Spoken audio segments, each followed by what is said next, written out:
Hello बच्चों, कैसे हो आप सभी लोग। आज हम करने वाले हैं हमारा चैप्टर दोबारा से, chapter number 1 chemistry, some basic concepts of chemistry. Chapter के आज हम दो ऐसे टॉपिक करने वाले हैं जो सबसे ज्यादा मुश्किल टॉपिक में से कहा जाता है और हमेशा इनमें से क्वेश्चन आना हमेशा परफेक्ट रहता है। चैप्टर का जो दो कॉन्सेप्ट हैं वो हमारे कॉन्सेप्ट, जो पहला कॉन्सेप्ट है वो है मेरा इंपेरिकल फॉर्मूला और जो दूसरा हमारा कॉन्सेप्ट रहेगा वो रहेगा लिमिटिंग रिएजेंट का। इंपेरिकल फॉर्मूला का कॉन्सेप्ट आप बहुत ही आसान कॉन्सेप्ट है, अगर आप एक बार समझ जाते हैं तो आप इससे कोई भी क्वेश्चन आसानी से कर सकते हैं। तो अगर एक बार हम देखते हैं इंपेरिकल फॉर्मूला होता क्या है।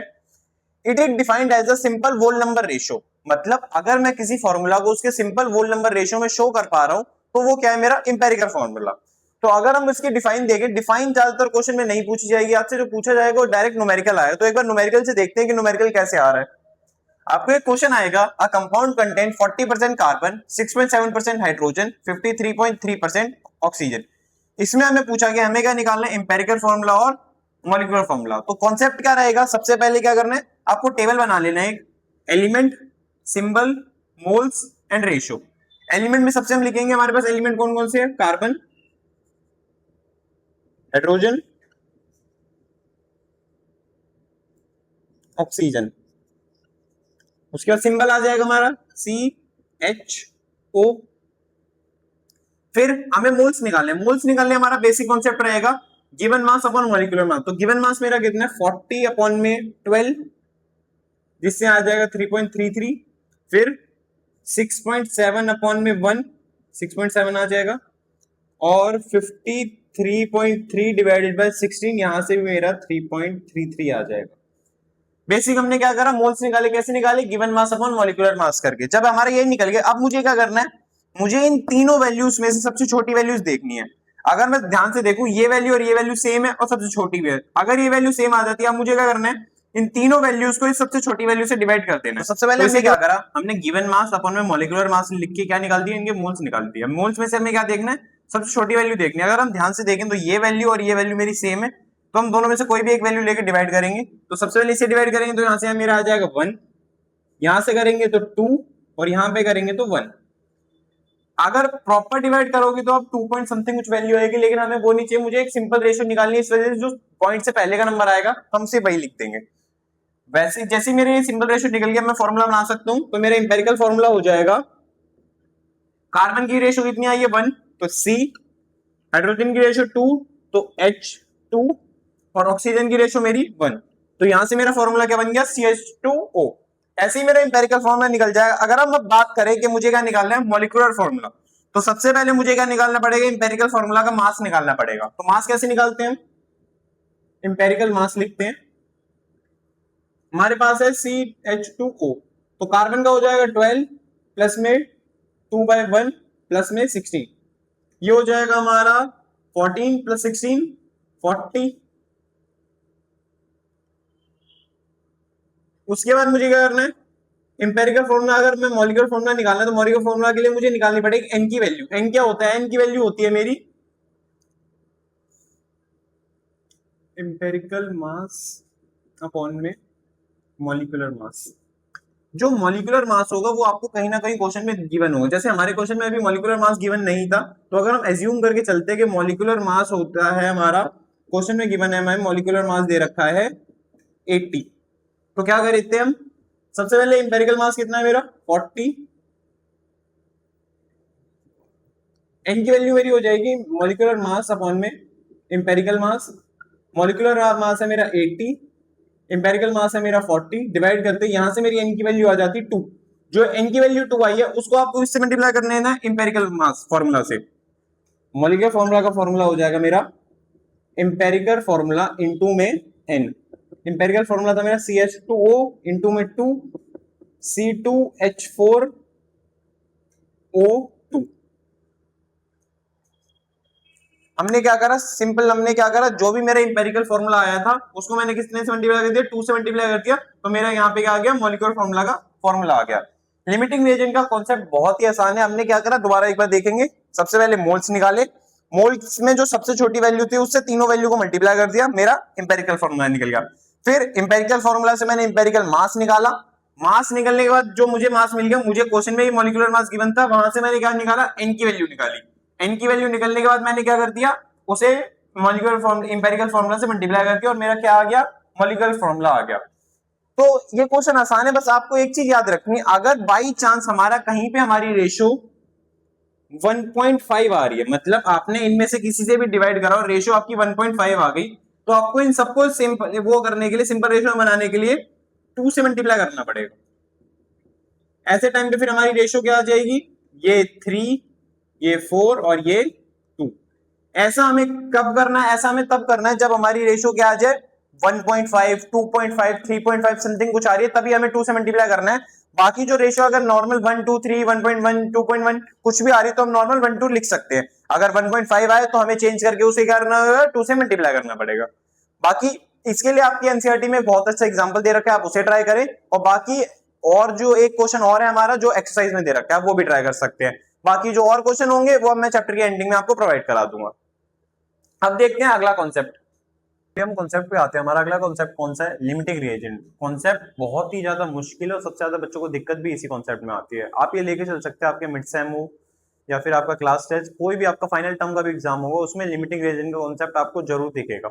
ये कॉन्सेप्ट ऐसा है कि आप एक बार समझ जाएं तो क्वेश्चन बहुत आसानी से कर सकते हैं, लेकिन अगर आप नहीं समझ पाए तो क्वेश्चन को करने में आपको बहुत ज्यादा टाइम लगेगा और आप एक बार फंस गए तो लिमिटिंग रिएजेंट आप पूरी रिएक्शन में कभी ढूंढ भी नहीं पाएंगे। तो लिमिटिंग रिएजेंट मेरा होता क्या है, the reactant which get consumed first and control the amount of product formed is known as limiting reagent।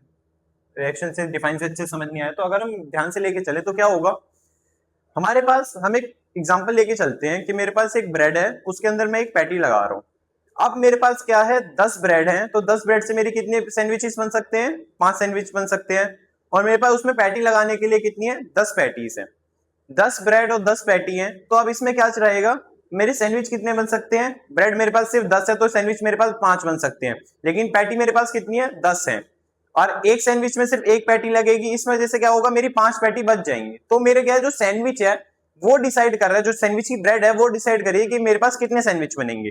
तो जो सैंडविच की ब्रेड है उसको मैं बोल सकता हूँ लिमिटिंग रिएजेंट। लिमिटिंग रिएजेंट क्यों बोलेंगे, क्यों, रिएक्शन में सबसे पहले वो खत्म हो गया, जो हमारी ब्रेड थी सबसे पहले वो खत्म होगी, साथ में उसने डिसाइड करा कि मेरा प्रोडक्ट कितना फॉर्म होगा। इस वजह से क्या है, जो मेरी ब्रेड रही वो मेरी लिमिटिंग रिएजेंट रही। अगर हम वही कॉन्सेप्ट से देखें तो इसमें ये पता चल रहा है, एक रिएक्शन लेते हैं N2 प्लस 3H2 से 2NH3 बन रहा है, तो इससे मुझे क्या पता चल रहा है कि 1 मोल नाइट्रोजन को 3 मोल हाइड्रोजन चाहिए होते हैं, जिससे मुझे क्या बनता है, 2 मोल NH3 बनता है मेरा।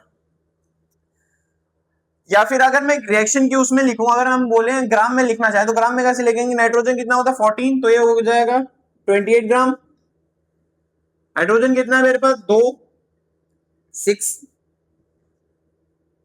साथ में NH2 कितना बनेगा मेरा, 2 इंटू में 14 प्लस में 3, तो 28, 31। अगर हम ध्यान से बात करें तो ये क्या हो रहा है हमारा, कि नॉर्मली अगर हम देख रहे हैं तो मुझे क्या चाहिए हो रहा है, अगर मैं ग्राम में देखूं तो मुझे क्या चाहिए 28 ग्राम, 28 ग्राम मेरे पास नाइट्रोजन है, तो मुझे 6 ग्राम हाइड्रोजन चाहिए तभी मेरा ये बन पाएगा। या फिर हम मोल्स में देखें तो क्या होगा, 1 मोल जब मेरे पास N2 होगा तो मुझे 3 मोल हाइड्रोजन के चाहिए होंगे, जिससे मेरा 2 मोल NH3 बनेगा।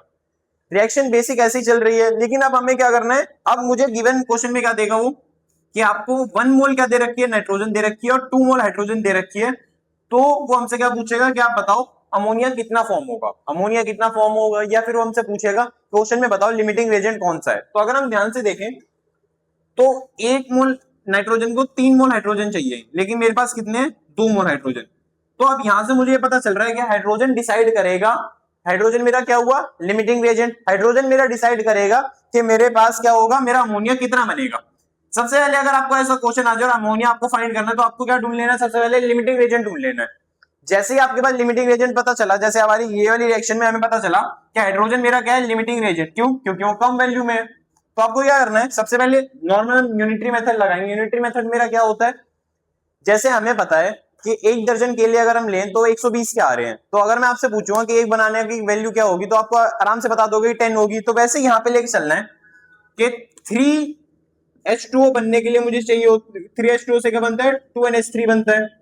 अगर मेरे पास एक H2O तो कितना बनेगा, 2/3NH3, और मेरे पास हाइड्रोजन है कितने, 2, तो इससे मल्टीप्लाई कर दें, 2H2 divided by 2 into 3/2NH3। क्या करा हमने दोबारा देखिए, सबसे पहले रिएक्शन मैंने लिमिटिंग रिएजेंट ढूंढा, लिमिटिंग रिएजेंट के बाद मुझे जो चीज फॉर्म करी है उनको सामने सामने लिख लेंगे। हाइड्रोजन मैंने सामने लिखा और अमोनिया मैंने सामने लिखा।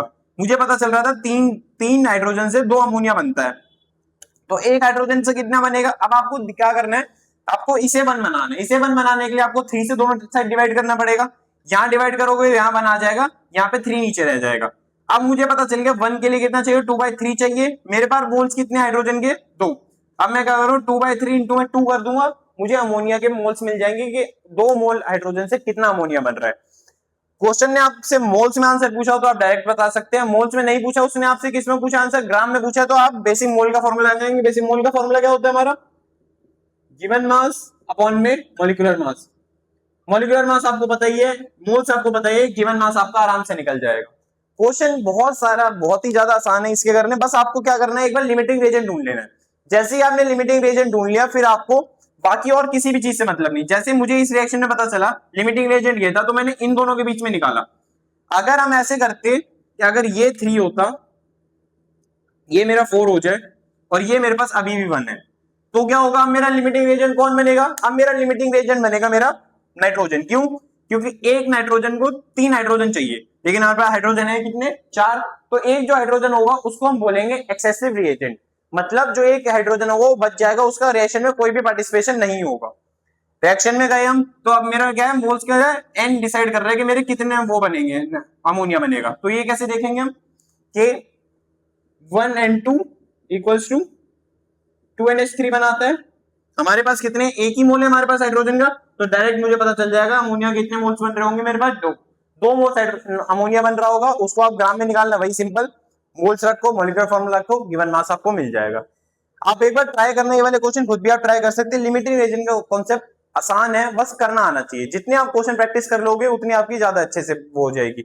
सबसे पहले आपको क्या करना है, एग्जाम्पल जितने भी दे रखे हैं नोटबुक में एनसीईआरटी में, आपको एग्जाम्पल करने हैं और साथ में एनसीईआरटी के एक्सरसाइज के क्वेश्चन भी आपको सारे करने हैं। अगर आपको एनसीईआरटी के एग्जाम्पल्स आते हैं और एक्सरसाइज के क्वेश्चन आते हैं तो आधे से ज्यादा आपका काम हो चुका है। आपके जो जितने भी क्लास टेस्ट होंगे, मिड टर्म होंगे आपके, उसमें कोई भी दिक्कत नहीं आएगी। तो बस आज की वीडियो के लिए इतना ही। अगली वीडियो में ये चैप्टर हमारा यहीं पे समाप्त होता है। इसी वीडियो में मैं आपको क्या दे दूंगा, इसके वर्कशीट दे दूंगा। वर्कशीट में हम क्या है, जितने भी इंपॉर्टेंट क्वेश्चन होंगे वो सारे हो जाएंगे।